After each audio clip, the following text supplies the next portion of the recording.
নমস্কার বন্ধুরা, অমৃত বাণী চ্যানেলে আপনাদের সকলকে স্বাগত। পাপ পুণ্য, স্বর্গ নরক, জন্ম মৃত্যু এইসব প্রশ্নের সঠিক উত্তর এখনো পর্যন্ত কেউ জানতে পারেনি। কিন্তু আলাদা আলাদা ধর্মগ্রন্থের সহায়তায় আমরা এইসব প্রশ্নের সঠিক উত্তর দেওয়ার চেষ্টা করে থাকি।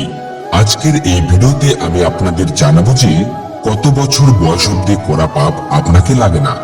হ্যাঁ বন্ধুরা, জানতে হলে ভিডিওটি অবশ্যই শেষ পর্যন্ত দেখুন। আপনারা হয়তো নিশ্চয় জানেন যে গরুর পুরাণে সব রকম পাপেরই শাস্তির ব্যাপারে উল্লেখ রয়েছে। মানুষ চাইলে যে কোনো পাপ করুক, হয়তো সে মা বাবার সেবা করে না, কিংবা কোনো অসহায় দুর্বল মানুষদের উপর অত্যাচার করা হোক, কোনো নারীর সাথে ভুল কাজ করা হোক, বা কোনো পুরুষের সাথেই ভুল কাজ করা হোক, তাকে তার শাস্তি নরকে গিয়ে ভোগ করতেই হবে।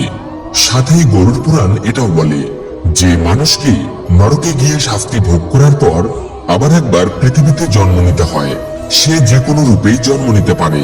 পৃথিবীতে এসে দুঃখ রূপে আবারও তাকে কষ্ট, যন্ত্রণা ও শাস্তি দেওয়া হয়।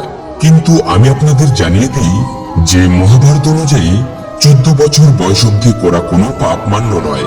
হ্যাঁ বন্ধুরা, 14 বছর বয়স অবধি করা কোনো পাপ আপনাকে লাগে না, কারণ 14 বছর বয়স অবধি বালক কিশোর অবস্থায় থাকে।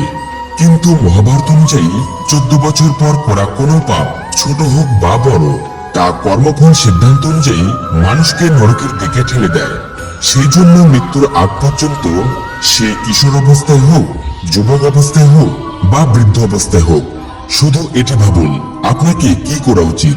কিন্তু এমন কখনোই ভাববেন না আপনাকে খারাপ কর্ম করতে হবে, কারণ খারাপ চিন্তা ভাবনা করাটাও পাপের শ্রেণীতেই পড়ে। বলাও হয়ে থাকে খারাপ কর্মে খারাপ ফল, আর ভালো কর্মে ভালো ফল। তো বন্ধুরা, ভিডিওটি ভালো লাগলে একটি লাইক দিয়ে কমেন্টে লিখবেন জয় শ্রীকৃষ্ণ, রাধে রাধে।